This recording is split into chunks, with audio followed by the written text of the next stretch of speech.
இதுதான்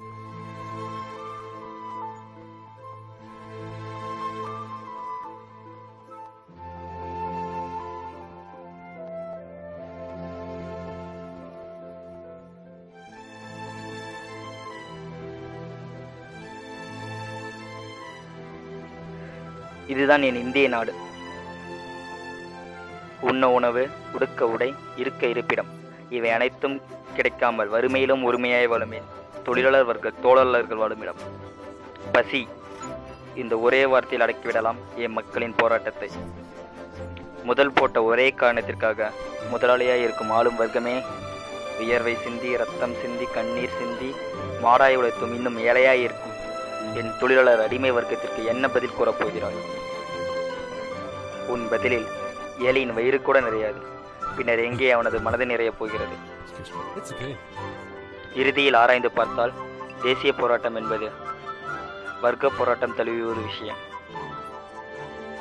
சமுதாய அமைப்பில் தனியுடைமையில் இருந்து பொது உடைமையாய் மாற போராட்டம் நிகழ வேண்டும்.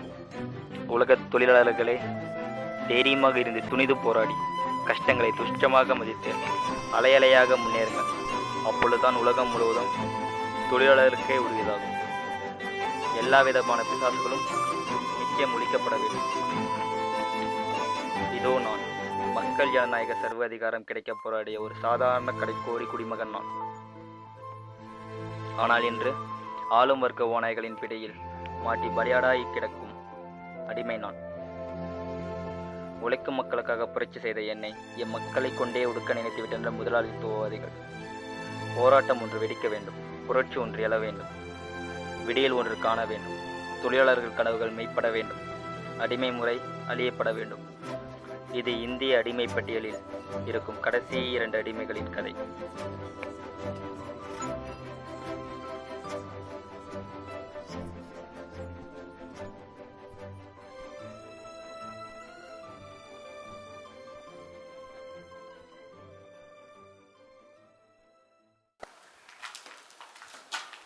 எதுக்கு திரும்ப ஒன்று அடித்தோம்? தப்புக்குன்னு நினச்சாலே இதே மாதிரி 4 மடங்கு அடிவாங்க. என்ன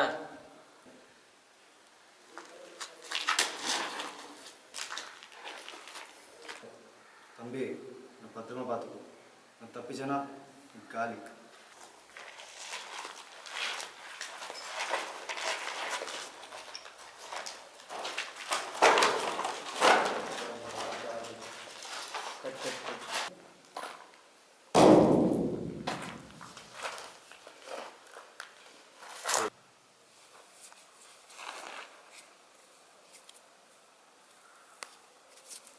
என்னடா என்னடா இன்னொரு அடி மேலே பட்டிச்சு வாழை உடைச்சிடுவேன். வாழை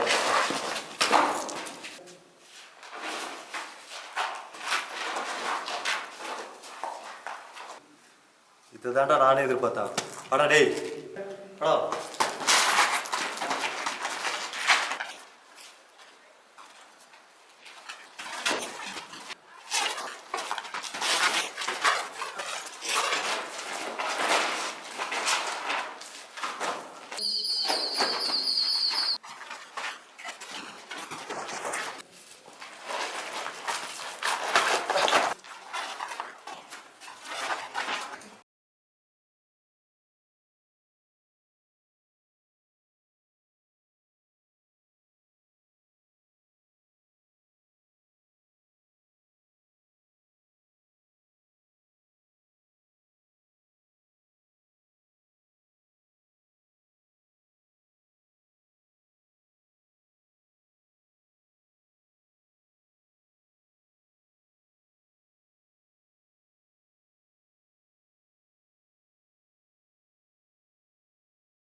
சில நேரங்களில் வன்முறை கூட அழகாக தான் தெரியும். ஆனால் அதை அனுபவிக்க நீ உயிரோட இருக்கும். அதை தெரிஞ்சுக்க. ஆனால் உனக்கு ஒன்று புரியல. இங்கே நீ மட்டும் தான் கொடிய மிருகம் இல்லை, உன்னையே வேட்டையாட நிறைய மிருகம் காத்துட்டு இருக்கு.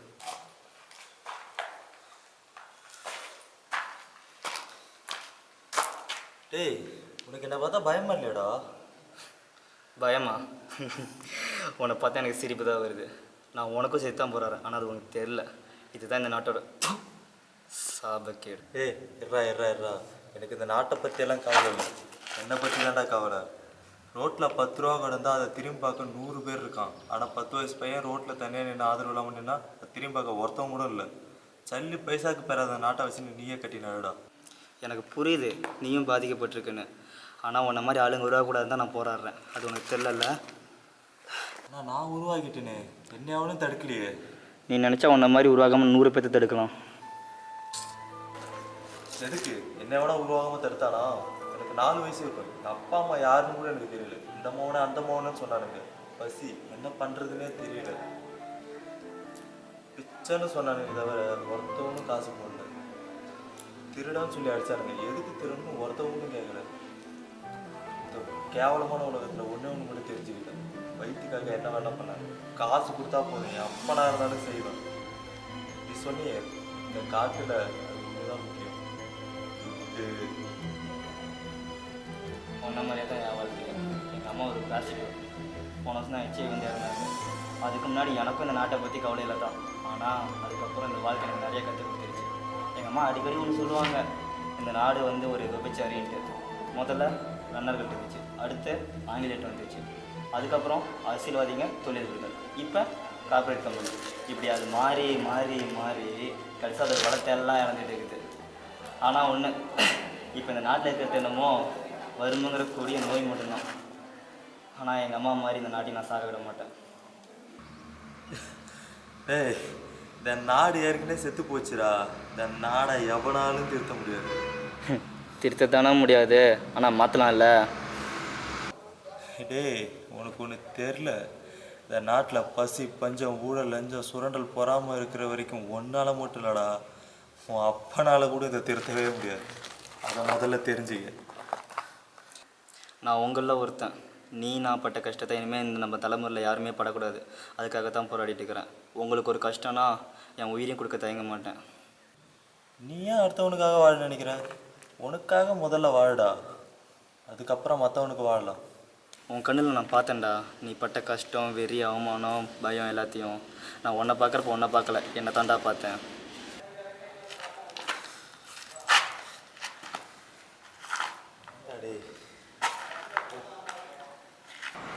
என்ன என்னை கொல்ல போறியா?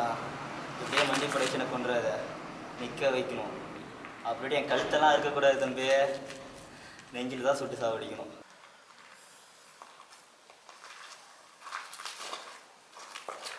நீ எங்களில் ஒருத்தனா, எங்களை காப்பாற்று. டேய் நீ என்ன பண்ணுறேன்னு தெரியுதா உனக்கு? எல்லாம் எனக்கு தெரியும். இங்கேருந்து நீ முதல்ல கிளம்பு. டேய் உன்னை அவங்க கொண்டுருவாங்கடா. போடா. மேற்கு மலைகளுக்கு அப்பால் அஸ்தமிக்கும் சூரியனைப் போல தோன்றினான் அவன். அவனது செயலே அவன் ஒரு போராளி என்பதை நிரூபித்தது.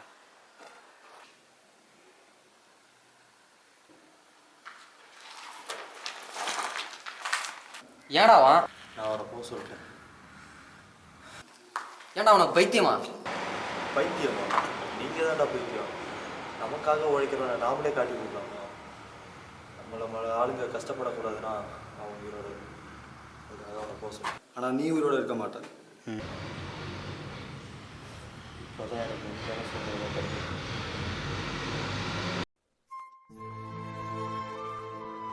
விடை கிடைக்காத எனது பல்லாயிரக்கணக்கான கேள்விகளுக்கு ஒரே பதிலாக அமைந்தது அவனது மரணம். நெருப்பாக இருந்தாலும் முதலாளி, அவனுக்கு செருப்பாக கிடப்பவனே தொழிலாளி.